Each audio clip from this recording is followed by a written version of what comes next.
Merci Seigneur. Le Seigneur fait toutes choses à merveille. Ce matin, Dieu a mis sur mon cœur quelque chose. Et je crois dans la puissance de Dieu. Dieu m'a parlé que ceux qui sont malades, qui ont venu ce matin, ceux qui nous regardent par les réseaux sociaux et qui ont un problème, Jésus a déclaré qu'il va faire quelque chose ce matin. Parce que notre Jésus est vivant. Il est le même hier, aujourd'hui et éternellement. Ce qu'il a fait hier, il est capable de le faire aujourd'hui. Jésus a guéri hier, il guérit aujourd'hui. Il a ressuscité des morts, il ressuscite les morts aujourd'hui. Il a délivré, aujourd'hui il est capable de délivrer. Il est venu régler le compte du péché et il est venu régler le compte du diable. Et il y a quelque chose qui va se passer ce matin. Parce que la puissance de Dieu est là. Amen. Mettez toute votre confiance, pas dans un homme, mais dans la parole de Dieu. Un Jésus qui est venu dans ce monde pour vous libérer. Alléluia. Béni soit le Seigneur. Nous allons tourner dans l'évangile de Jean. Nous allons lire chapitre 8. Le chapitre 8 dans l'évangile de Jean. On va commencer à partir du verset 3 et au verset 11. Jusqu'au verset 11. Nous allons parler de la femme adultère. Et je vais lire pour vous. Il dit alors, les scribes et les pharisiens amenèrent une femme surprise en adultère. Et la plaçant au milieu du peuple, ils dirent à Jésus, Maître, cette femme a été surprise en flagrant délit d'adultère. Moïse, dans la loi, nous a ordonné de lapider de telles femmes. Toi donc, que dis-tu? Il disait cela pour l'éprouver, afin de pouvoir l'accuser. Mais Jésus s'étant baissé, écrivait avec le doigt sur la terre. Comme il continuait à l'interroger, il se releva et leur dit que celui de vous qui est sans péché jette la première pierre contre elle. Et s'étant de nouveau baissé, il écrivait sur la terre. Quand ils entendirent cela, accusés par leur conscience, ils se retirèrent un à un, depuis les plus âgés jusqu'au dernier, et Jésus resta seul avec la femme qui était là au milieu. Alors s'étant relevé, et ne voyant plus que la femme, Jésus lui dit, femme, où sont ceux qui t'accusaient? Personne ne t'a-t-il condamné? Verset 11. Jésus, elle répondit, non, Seigneur. Et Jésus lui dit, je ne te condamne pas non plus. Va et ne pêche plus. Merci Seigneur. Amène dans les cœurs une compréhension. J'appelle le Saint-Esprit d'éclairer les cœurs pour qu'ils puissent avoir une compréhension de ta parole. Parce que nous savons, Seigneur, faute de connaissance, ton peuple périt. On a besoin de cette connaissance. On a besoin de voir ces réalités dans ta parole. Alors éclaire, Seigneur, éclaire et amène une solution ce matin. Change les cœurs. Et quand les cœurs qui sont tristes, qui sont bouleversés, Seigneur, touche les cœurs. Amène une guérison. Amène une restauration. amène une délivrance. Je t'en supplie, Jésus, tu es venu pour cela. Alléluia. Merci Seigneur. La Bible nous présente une femme surprise en adultère. C'est une histoire. À travers cette histoire, nous allons voir trois choses réelles dans la vie de cette femme. Trois choses, trois réalités. Ce qui est réel, c'est ce qui est. Quelle est la chose qui était réelle, qui est réelle dans la vie de cette femme? Ce qui existe. Quelle chose qui a existé, qui existe et qui sont arrivées dans la vie de cette femme? Il y a quelque chose qui s'est passé. Il y a une bénédiction dans la vie de cette femme. Il y a une délivrance, une restauration. Et vraiment que Dieu aime tous les hommes. Et aujourd'hui, si on veut voir la gloire de Dieu dans notre vie, dans ma vie, si on veut voir une délivrance, si on veut voir une restauration, si on veut voir une libération, si on veut voir que nos cœurs soient en paix, que nos cœurs soient dans la réjouissance, si on veut voir vraiment la bénédiction de Dieu découle dans notre vie, alors il faut qu'on soit conscient de ces trois choses réelles qui s'est passé dans la vie de cette femme. Il faut que vraiment qu'on rentre dans la bénédiction de Dieu. Mais il faut que chacun de nous, on soit conscient de ces réalités. Et c'est quand on sera conscient de ces réalités, maintenant, c'est là que notre bénédiction, notre délivrance, notre liberté vont venir. Et je prie le Seigneur qui amène vraiment une liberté, une restauration, une délivrance dans les cœurs ce matin. À travers cette histoire. Et si le Seigneur m'a donné ce passage, c'est parce que le Seigneur connaît vos cœurs. Il connaît ceux qui souffrent. Il connaît ceux qui ont besoin d'une délivrance. Il connaît ceux et celles qui ont besoin d'une restauration. Et c'est en Jésus qu'on va trouver cela. Et que vraiment que la grâce de Dieu vous interpelle. Et si le Seigneur vous a touché, ne passez pas à côté de cette bénédiction. La femme qu'on va voir, elle n'est pas passée à côté. Alors, qu'est-ce qui est réel dans la vie de cette femme? Le verset 3 nous emmène à voir que, alors les scribes et les pharisiens amenèrent une femme surprise en adultère. Cela veut dire, première chose réelle qu'on voit dans la vie de cette femme, c'est le péché. Ce qui existe dans la vie de ce qui est dans la vie de cette femme, c'est le péché. Il est question d'adultère.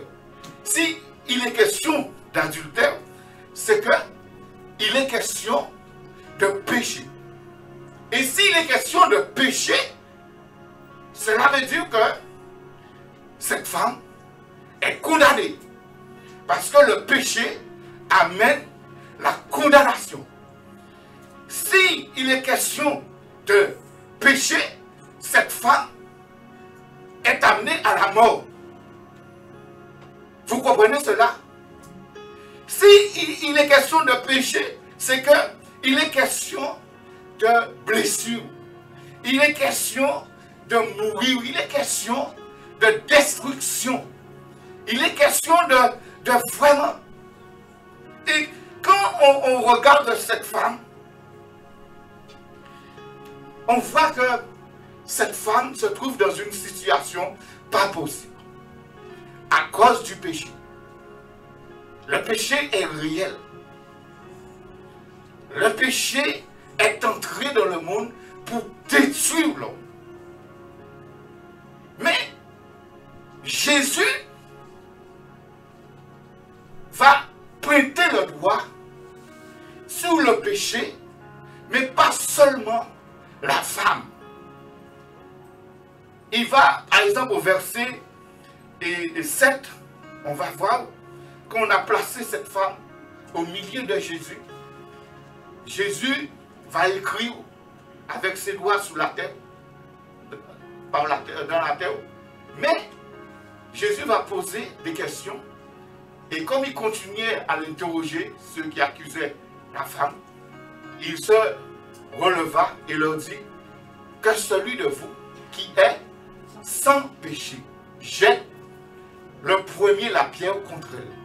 Jésus met le doigt sur le péché dans la vie des pharisiens et des scribes qui croyaient être justes, mais il n'y a pas de juste sur la terre. Quand Dieu a regardé, il dit qu'il n'y a aucun juste sur la terre. Seul Jésus qui est venu, qui est juste, qui est sans péché. Et on ne peut pas condamner quelqu'un si on a péché. Si on a le péché en nous, on n'a pas le pouvoir de condamner quelqu'un. Alors, Jésus, il met le doigt sur le péché. Il fait comprendre que si la femme a péché, mais le péché va plus loin que l'adultère. Cela veut dire que le péché est universel. Tous sont péchés, Romains 3, 23, tous sont péchés et sont privés de la gloire de Dieu. Peut-être beaucoup restent sous le fait qu'on commis un adultère, on commis un vol, alors le péché, on dit, mais il n'y a pas de petit péché, il n'y a pas de grand péché. Toute désobéissance est un péché. Et le péché est universel parce que la Bible dit tous sont péchés et sont privés de la gloire de Dieu. Ils sont privés de la communion, ils sont privés de relations, ils sont privés de paix, ils sont privés de joie. Le péché amène la mort. Il dit le salaire du péché, c'est la mort. Romains 6, 23, le salaire du péché, c'est la mort. Le péché amène dans la vie de l'homme une condamnation, dans la vie de l'homme, la mort éternelle. Le péché, un grand prédicateur, vous connaissez ce prédicateur, c'est Billy Graham. Et quand j'étais jeune converti, j'aimais lire son livre. Et je lisais le livre La paix avec Dieu. Et dans son livre, il a écrit « Le péché est comme un ouragan ». Vous avez vu ceux qui sont plus grands, le cyclone Hugo. Il a déraciné des arbres centenaires. Il balayait tout ce qui était sous son passage. Le péché est venu vous détruire, vous vraiment dérober. Le péché, c'est comme un venin mortel. Le péché est venu détruire l'homme. Pourquoi l'homme est dans la misère? Pourquoi l'homme est dans cet état? C'est parce que le péché est là. La Bible nous dit que le péché, c'est une malédiction. Quelqu'un disait une citation, il faut un arbre pour faire des millions d'allumettes. Mais avec un seul allumette, on brûle des millions d'arbres. C'est-à-dire, quand le péché est venu dans notre vie, alors le péché est en train de nous détruire, de nous dévaster, comme un fou en liberté, comme un cancer, comme un venin. Le péché est vraiment, c'est pour cela que la Bible nous dit, il ne faut pas jouer avec le péché. Le péché amène des blessures au plus profond de l'âme même. tu ne dors pas, tu es malheureux, tu es misérable. C'est le péché qui a fait cela. Dieu n'avait pas créé l'homme pour que l'homme puisse mourir, pour que l'homme ne puisse pas dormir dans la paix. Dieu a créé l'homme pour que l'homme puisse vivre en communion, en relation, dans la paix, dans la joie. Mais maintenant, s'il y a quelque chose qui ne va pas, il faut qu'on réfléchisse. Le péché a donné droit au diable dans ta vie. S'il n'y avait pas de péché, le diable n'aurait pas de droit dans ta vie. Quand Adam et Ève vivaient sans péché, le diable n'avait pas le droit. Mais quand ils ont désobéi, le péché est entré dans leur vie, alors ils ont donné droit au diable. Pourquoi les démons font des ravages dans les cœurs? C'est parce que le péché est là. Le péché est venu donner le diable le droit. Alors, quand on regarde cette femme, on voit vraiment que cette femme est misérable. Elle est rejetée par les hommes, par la société. Elle est condamnée par la loi même. Parce que la loi disait, une telle femme ou l'homme qui a commis l'adultère doit être lapidé. La seule chose qui est dans l'espoir de cette femme, c'est la mort qui va là-bas. Il n'y a pas de solution, c'est mort à attendre. Combien de personnes qui se trouvent dans l'état de cette femme, en train de leur culpabiliser, en train de vraiment de dire qu'il n'y a pas de solution, c'est la mort qui m'attend, je ne m'attends plus rien. Combien de femmes qui ont été blessées, combien de femmes et d'hommes que le diable retient captifs en prison, combien de personnes que leur vie est vraiment bouleversée par des blessures, par des rejets, par toutes sortes de choses. Ils se sont abandonnés parce que le péché amène la mort, la destruction. Et il y en a beaucoup de personnes comme cette femme qui se trouve dans la société. Et cette femme, elle est au milieu de Jésus. Les pharisiens et les scribes voulaient éprouver Jésus. Parce que, pourquoi ils voulaient éprouver Jésus? Parce que, quand Jésus est venu, Jésus maintenant, il est dit, il n'est pas venu pour abolir la loi, mais il est venu pour accomplir la loi. C'est-à-dire, Jésus, la loi de Moïse, c'était œil pour œil, dent pour dent. C'est-à-dire, quand quelqu'un a fait quelque chose, c'est la mort. Si vous te volez, va couper. Mais la loi de Jésus, elle est différente que la loi de Moïse. Parce que la loi de Jésus, c'est la loi d'amour. C'est la loi de pardon. C'est la loi de la restauration. La loi mosaïque amène à la mort, mais la loi de Jésus amène à la vie. Là où il y a la mort, il amène la vie. Jésus, c'est la vie. Jésus, c'est l'amour. Jésus, c'est la miséricorde. Là où tu es condamné par le péché, là où tu es blessé, là où le diable t'a volé, là où le diable t'a enchaîné, Jésus maintenant, il est venu pour te libérer. Amen. Jésus est venu pour te restaurer. Jésus est venu pour te pardonner. Cette femme attend sa mort parce qu'elle est consciente qu'elle a péché. Elle n'a pas d'autre issue, c'est la mort. Mais elle est en face de celui qui dit qu'il est amour. Et si Jésus ne la condamne pas, on va blâmer Jésus parce qu'il ne respecte pas la loi. Alors Jésus a tourné la question comme les psychologues font pour faire répéter la personne, les psychiatres. Eh bien, Jésus a retourné la question. Qui de vous est sans péché? Jette la première pierre. Cela veut dire, il n'est pas contre la loi. Parce que sa loi, c'est une loi d'amour. Il est venu pour libérer cette femme.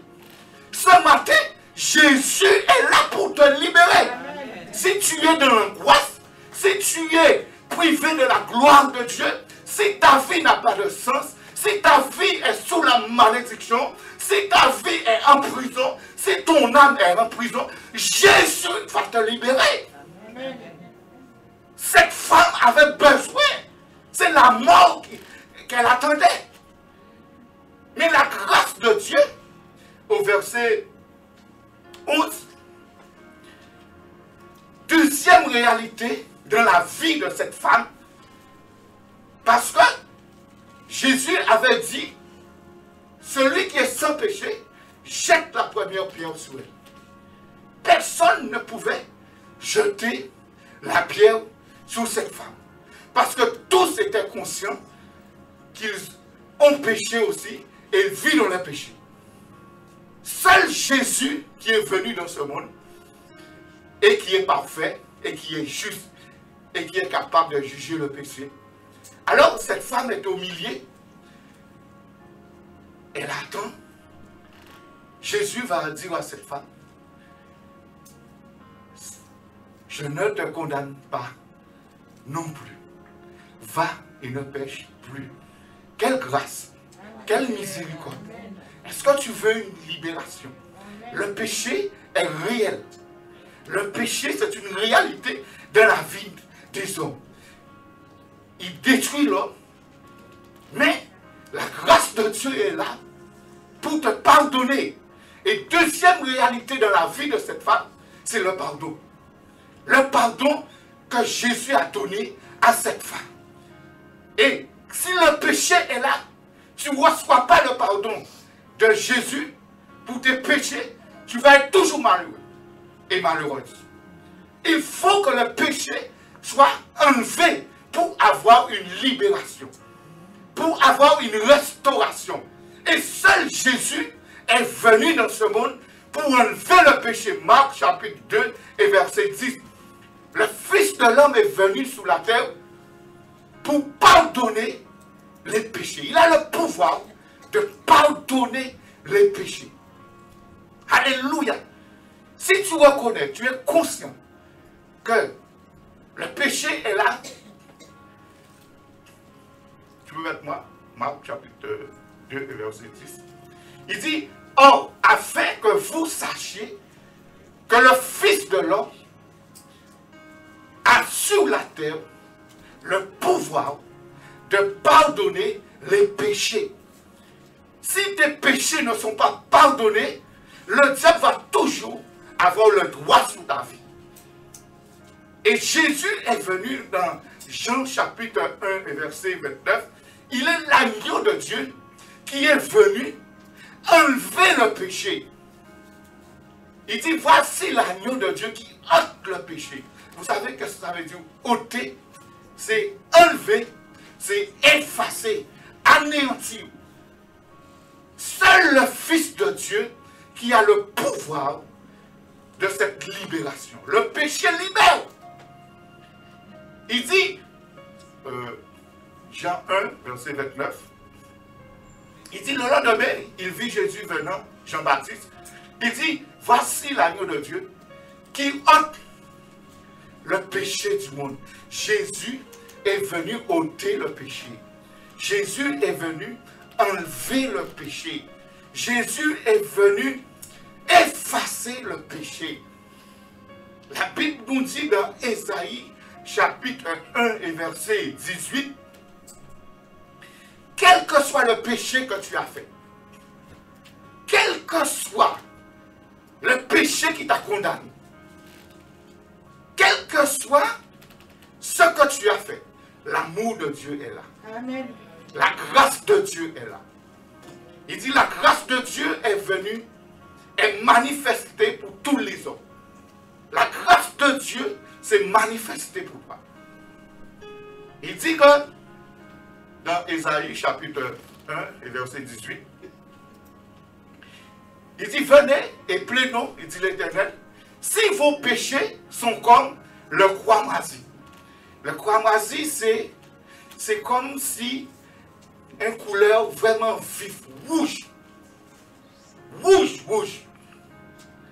Et il te dit que si vraiment que dans votre cœur, il y a un péché, sachez que la grâce de Dieu est là. Amen. Sachez que l'amour de Dieu est là.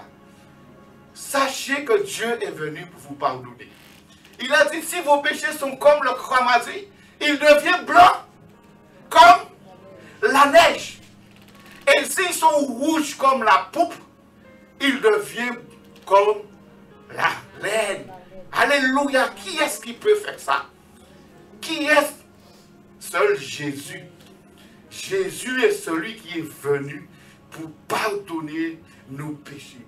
Le sang de Jésus qui a coulé à la croix. Jésus a pris tes péchés à la croix. Il a cloué tes péchés. Il a cloué tes maladies. Il a cloué les souffrances. Il a cloué le diable qui te tient captif à cause du péché. Il a cloué le diable.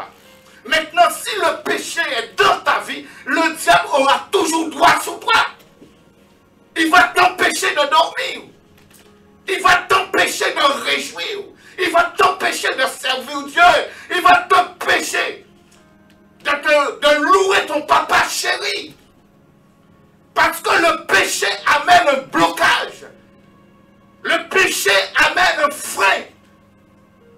Mais le Fils de l'homme est venu. Il a le pouvoir de pardonner le péché.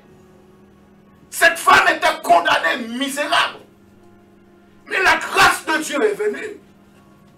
Elle a trouvé sa libération. Elle a trouvé le pardon de ses péchés. Le sang de Jésus est tout puissant. Le sang de Jésus efface les péchés. Et si on veut voir la gloire de Dieu dans ta vie, il faut que le péché soit ôté. Et quand le péché est ôté, tu es libéré. Il n'y a plus de condamnation pour ceux qui sont en Jésus-Christ. Pour ceux que leur péché est effacé. Il n'y a plus de condamnation. Le diable ne peut pas te condamner.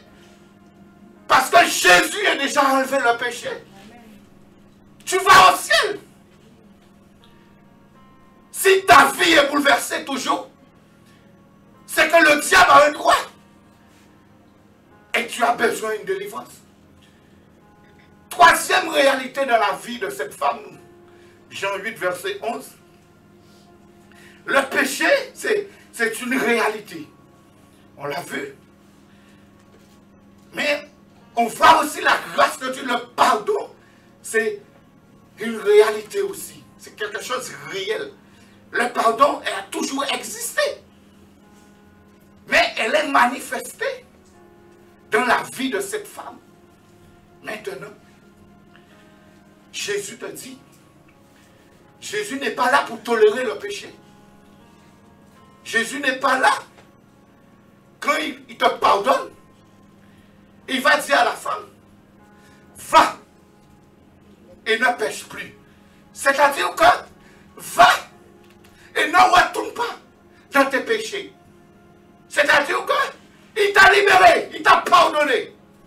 Si tu es dans l'adultère, tu vas, mais ne retourne pas dans l'adultère. Si tu es un voleur, il te dit va, mais ne retourne pas à voler. Si tu es meurtrier, il te dit va, je te pardonne. Mais pas tuer mon enfant. Parce que tu es libéré. Va. Le va qui est là et ne pêche plus, c'est troisième réalité qu'on voit. C'est la foi. Il t'a sauvé. Mais tu dois vivre par la foi. Tu dois marcher par la foi. Autrefois, le péché t'a rendu esclave. Le péché t'a bloqué. Mais le pardon est venu pour te libérer. Le pardon libère. Maintenant, tu es plus meurtrier, tu es plus voleur, tu es plus adultère, mais tu vis dans l'amour. Tu vis dans la joie, tu vis dans la paix. Tu vis dans une autre dimension. Le diable n'a pas le droit sur toi. Tant que tu es dans les pas de Jésus. Habakkuk chapitre 2 et verset 4. Il dit, mon juste vivra par la foi. Est-ce que c'est le cas pour toi? Va! Va! C'est-à-dire, il t'a pardonné.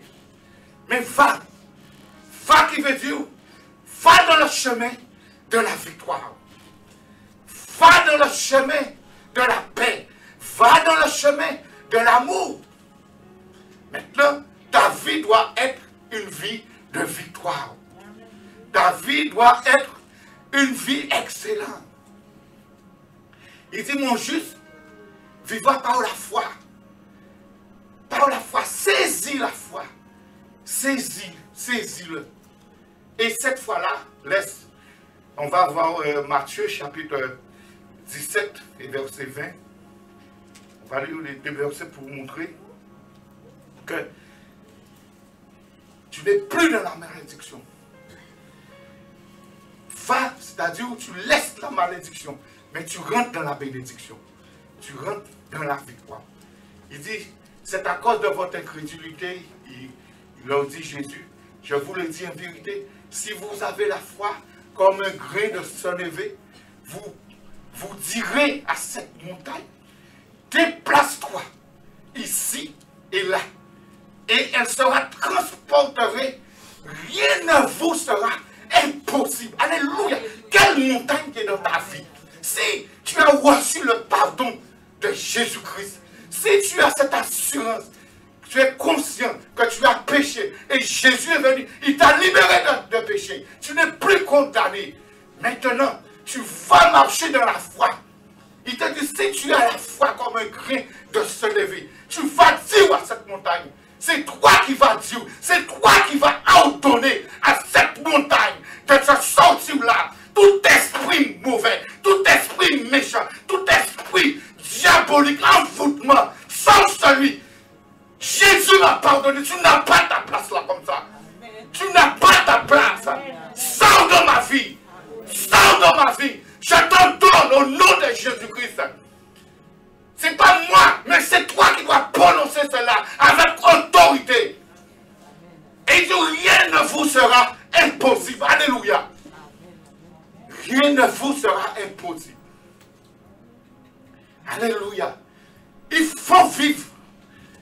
Il faut aller dans la foi. La Bible nous dit dans, par exemple, Luc chapitre 17 et verset 6.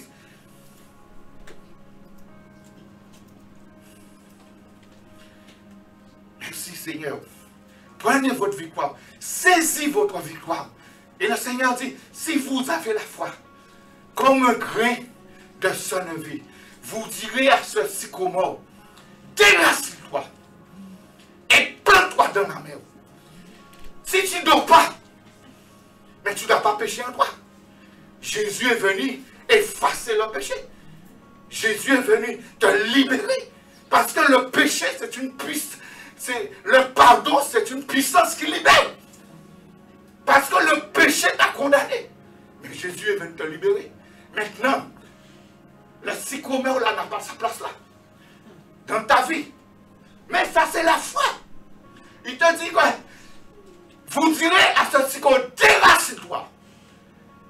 Et je t'ordonne de te planter de la mer. Qu'est-ce qu'il va vous dire? À la fin du verset. Et pourquoi tu ne dors pas? Pourquoi il y a des problèmes? Pourquoi il y a des tristesses? Pourquoi il y a ça? Pourquoi il y a ça? Proclame. Aujourd'hui, c'est ta délivrance. Aujourd'hui, c'est ta restauration. Ce n'est pas un homme qui a parlé là. Mais c'est Jésus qui a parlé. Il dit, il vous obéira. Mais ça ne veut pas dire que le problème ne sera pas là. Ça ne veut pas dire que vous n'aurez jamais de problème dans votre vie. Mais vous avez l'autorité. Et la Bible nous dit qu'il nous montre des exemples. Quand Dieu a sorti Lot au Sodome et Gomorrhe. Mais Lot, c'est quelqu'un qui était le neveu d'Abraham. Et Lot est parti avec Abraham, mais Lot suivait Abraham. La foi de Lot était basée sur Abraham, sur un homme. Parfois, votre foi est basée sur une religion, sur un homme, sur ceci, un homme qui a la puissance. Non, votre foi doit baser sur celui qui a vécu le diable, celui qui a vécu le péché, celui qui vous donne la victoire, celui qui vous libère. C'est Jésus. Mais la foi d'Abraham était basée sur... Lot était basé sur Abraham. Et quand Abraham est parti, parce que quand votre foi est basée sur un homme, vous faites votre choix, vous ne faites pas le choix de Dieu. Alors, Lot est parti à Sodome et Gomorrhe.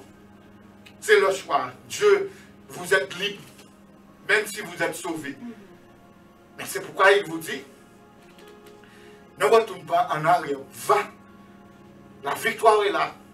Et se trouve que Lot se trouve dans un pays où le péché abondait. Le péché régnait. Lot était vraiment, il disait que ses yeux voyaient que ça. L'abomination, l'impureté devant lui. Et Dieu a décidé de détruire cette ville. Mais, comme Abraham priait pour son neveu, Dieu a envoyé des anges et il a dit à Lot de partir. Sors là, je vais détruire. Mais il a donné des consignes, des conditions. Il dit, pars, mais ne regarde pas en arrière. Ne regarde pas en arrière. Pars. Quand Dieu t'a pardonné et Dieu t'a dit, va dans le chemin de la victoire. Tu étais dans la malédiction. Ta vie n'avait pas de sens. Ta vie était misérable.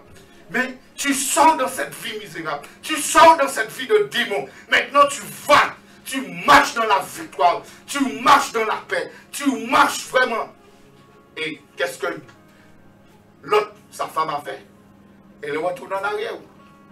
Mais l'autre de ses filles n'est pas retourné en arrière. Et ils ont sauvé. Tu ne dois pas t'arrêter. Tu ne dois pas regarder en arrière. Il dit c'est comme le chien qui a vomi. Et il est retourné, il a mangé son vomi. C'est-à-dire qu'on doit aller jusqu'au bout. C'est-à-dire que Dieu dit qu'il ne prend pas plaisir à ceux qui se retirent. Si tu te retires dans la foi, c'est la misère qui va te reprendre. Mais on sortit à la misère. On sortit à la manger cochon quand il entre à l'air. Non. C'est la foi. Frères et sœurs, marchez. La Bible nous parle des héros de la foi. Il a dit que il est impossible d'être agréable à Dieu. Sans la foi, il est impossible d'être agréable. Il faut vivre, il faut marcher dans la foi. Parce que Dieu, il t'a donné la victoire. On va, par exemple, lire, et après on va conclure, dans Actes chapitre 28, et versets 1 à 5. Actes chapitre 28, nous allons voir l'histoire. Alléluia. Paul, c'est quelqu'un qui était un meurtrier. Mais Dieu a changé le cœur de cet homme. Dieu a changé le cœur de cet homme. Cet homme est plus meurtrier. Cet homme va dans le chemin de la victoire. Il marche avec Jésus par la foi. Mais ce n'est pas pour cela que Paul n'a pas rencontré des difficultés. Il a rencontré des tempêtes. Il a rencontré vraiment des choses. Mais il marchait avec Jésus dans la victoire. C'est comme ça qu'il faut aller. Et un jour que Paul, ils étaient dans la mer, où vraiment qu'il y avait une grande tempête. Et la Bible nous dit, après avoir été sauvés, Dieu les a sauvés, nous reconnûmes que l'île s'appelait Malte. Et les barbares nous témoignèrent une bienveillance peu commune. Ils nous recueillirent tout près d'un grand feu qu'ils avaient allumé parce que la pluie tombait et il faisait grand froid. Paul ayant ramassé un tas de broussailles et l'ayant mis au feu, une vipère en sortit par l'effet de la chaleur et s'attachait à sa main. Reste là, on va lire le verset. Et s'attachait à sa main. Une vipère qui est venue. Ça ne veut pas dire que vous n'allez pas rencontrer. Vous n'allez pas rencontrer des difficultés. C'est pour cela que Jésus a dit à la femme, je ne te condamne pas, je te pardonne, mais va et ne pêche plus. Ne retourne pas dans le péché. Ne retourne pas dans les choses que tu fais. Sinon, tu vas chercher une malédiction contre vous. Va dans la victoire. Marche dans la victoire. Saisis la victoire. Et la Bible nous dit qu'un serpent venait, une vipère, et il vous plaît, l'apôtre Paul. Il vous plaît, mais vous savez quelque chose? Le sang de Jésus-Christ a immunisé l'apôtre Paul. Ce n'est pas le vaccin qui va t'immuniser de Covid ou de mort, mais c'est la puissance du sang de Jésus-Christ. Proclame le sang de Jésus sur toi. Tu es immunisé pour aller au ciel. Le péché n'a pas de pouvoir sur toi, parce que le diable représente le péché. Mais ceux qui ne savaient pas que Paul est immunisé, parce que Paul est immunisé, parce que Paul marchait dans la victoire, Paul marchait dans la foi. Alors au verset 4, quand les barbares virent l'animal suspendu à sa main, ils se dirent les uns les autres, assurément cet homme est un meurtrier, puisque la justice ne voulait pas le laisser vivre après qu'il a été sauvé à la mer. Qu'est-ce qu'il dit? Il dit les uns les autres, sûrement cet homme est un meurtrier. Oui, il est un meurtrier, mais la grâce de Dieu lui a pardonné. Il n'est pas meurtrier. Alors même si tu as cette assurance que Dieu t'a pardonné, Dieu t'a libéré, même si on dit des choses sur toi, mais tu sais que tu marches dans la victoire. Tu sais que Dieu t'a donné autorité de marcher sous les scorpions, sous les serpents. Il t'a donné le pouvoir. Tu as ce pouvoir en toi. Tu es immunisé. Alors Paul maintenant n'est plus un meurtrier. Il est un homme bon. Alors, quand on est comme ça, le verset 5, maintenant ça vient le psaume 91. Tu peux réciter le psaume 91, matin, midi, soir. Mais si tu ne te positionnes pas dans la victoire, tu vas toujours avoir des choses. Mais Paul maintenant, comme il est dans la victoire, Paul, qu'est-ce que Paul fait? Il secoua l'animal dans le feu et ne ressentit aucun mal. Parce que il a reçu le pardon. Parce que Paul a été libéré, parce qu'il était un meurtrier. Parce que Paul marchait dans la foi, dans l'amour. Paul marchait au service de Dieu. Il gagnait des victoires. Le combat était là. Alors maintenant, si ta vie est bloquée, fais comme Paul. Par la foi. Par la foi. Marche dans la foi. S'il y a un problème, tu fais comme Paul, tu secoues l'animal dans le feu. Je te donne d'aller dans le feu. Tu n'as plus de possession sur moi. Tu n'as plus. Parce que le péché, là où le péché a régné, la grâce a surabondé. La grâce de Dieu nous libère. Il faut vivre dans la grâce. Il faut vraiment marcher dans la foi. La Bible nous montre. Vous savez qui était Jacob? La Bible nous parle des héros de la foi. Il nous parle de Jacob. Depuis avant ta maman là, Jacob était en couillonnaire avant ta maman, il a fait qu'à tirer puis à Isaïe. Il était déjà en guerre avec Isaïe avant ta maman là même. Et comment? Isaïe. Oui, mais aussi c'est hein? Et là, en fait, Jacob toujours resté en couillonnaire. il est toujours resté un meurtrier, mais il, comme son serpent, et pour la séduction, mais c'est comme ça, il couillonnait Esaü, il couillonnait, il prend le droit de Esaü, il fait passer pour Esaü, et il prend bénédiction là, c'est un couillonnait. Mais, après ça, Jacob fuit parce qu'Esaü était tué. Et là, il finit, bon Dieu rencontrer Jacob. Jacob priait, bon Dieu rencontrer. Et là, bon Dieu rencontrer, ça qui fait, il luttait avec bon Dieu. Et quand il luttait avec bon Dieu, mais bon Dieu mettait à l'épreuve.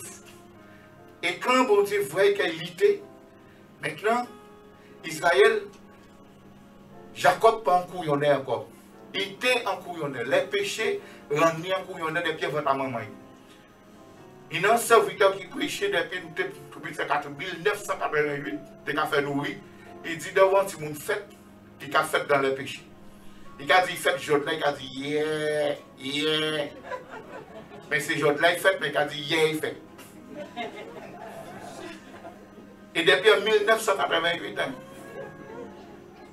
il m'a nos messages là, ça a resté dans l'esprit. C'est pour montrer depuis 20 ans, maman là, nous avons péché. Et depuis 20 ans, maman, il a l'esprit de couillonner là. Il vient avec. Mais, bon Dieu est venu, là il a rencontré. Bon Dieu est venu changer Noma Bougassa. Nous n'a pas couillonné encore Jacob, mais il dit de se rappeler Israël. Vous voyez, la grâce de Dieu. Parce que Dieu lui a pardonné. Et Dieu lui a fait devenir le père même d'Israël. C'est-à-dire que, quel que soit le péché, Dieu vous aime. Et Dieu, il a envoyé Jésus pour vous pardonner. Si le péché n'est pas pardonné, vous serez toujours misérable. Vous serez toujours sous la condamnation. Le diable aura toujours le droit sur vous. Il va vous manipuler. Il va vous étrangler. Il va marcher sur vous. Il va vous faire vomir. Il va vous plumer. Comme un poule, comme vous autres, il va plumer. Tout très il va plumer. Il va plumer parce que le péché est là. Mais au nom de Jésus-Christ, Jésus finit pour que bon climat ne pas tomber. Même si le diable finit, même si il inhibite pour climat ne pas tomber. Alléluia. C'est Jésus qui est capable de faire ça. Et c'est pour conclure avec vous dans 1 Corinthiens chapitre 15, verset 57. Saisis votre victoire. Saisis cette victoire. Saisis. Si vraiment la parole de Dieu vous a touché,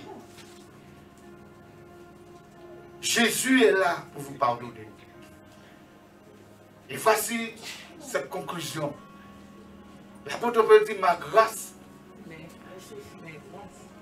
mes grâces soient rendues à Dieu, qui nous a donné la victoire par notre Seigneur Jésus-Christ.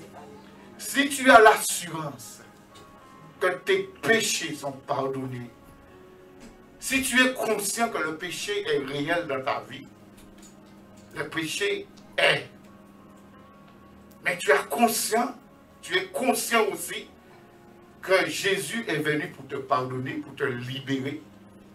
Et tu es conscient que Jésus t'a parlé et Jésus t'a dit je te pardonne. Le pardon libère. Le pardon vraiment t'emmène dans une autre dimension. On doit expérimenter le pardon. Maintenant, si tu es pardonné, tu dois vivre dans la victoire. Tu dois vivre dans cette victoire. Il te dit, qu'il nous donne. Ce n'est pas qu'il nous donnera, mais qu'il nous donne la victoire par notre Seigneur Jésus-Christ. Mettez-vous debout. Regarde, analyse dans votre vie. Regarde là où les choses sont compliquées dans votre vie. Réfléchis un peu. Vous avez vu comment cette femme était malheureuse. Comment cette femme, elle attendait la mort. Le péché a grillé dans le cœur de cette femme. Elle a amené des blessures dans son âme. Elle était misérable. Mais elle a reçu le pardon. Jésus t'aime, quel que soit le péché, quelle que soit la chose que tu as fait. Ce matin, il te dit, je ne te condamne pas. Quelle grâce, quelle miséricorde. Si tu n'as pas encore reçu le pardon, sache que Jésus te le donne aujourd'hui. Sache que Jésus est là pour te pardonner. Et quand tu es pardonné, maintenant il te dit, va et ne pêche plus. Ne retourne pas dans cette misère, mais va dans la victoire. Va dans la paix. Va dans la joie. Va pour servir Dieu. Va dans la foi qui transporte les montagnes. Et s'il y a quelque chose qui est en toi, prends autorité au nom de Jésus-Christ. Parce que Jésus a dit, si vous avez la foi, si vous êtes dans la victoire, rien n'est impossible à toi. Et il a dit que si vous avez la foi, vous pouvez dire à ce sycomore, cette montagne, déracine-toi, tu n'as plus le droit dans ma vie. Parce que Jésus règne dans ma vie. L'amour de Dieu règne dans ma vie. Déracine-toi et plante-toi dans la mer. Et vous sera obéi. Mettez votre foi en Jésus qui guérit. Mettez votre foi en Jésus qui délivre. Mettez votre foi en Jésus qui pardonne. Mettez votre foi en Jésus qui restaure. Mettez votre foi en Jésus qui bénit. Oh, les écluses des cieux souffle maintenant dans les cœurs. Alléluia. Béni soit le Seigneur.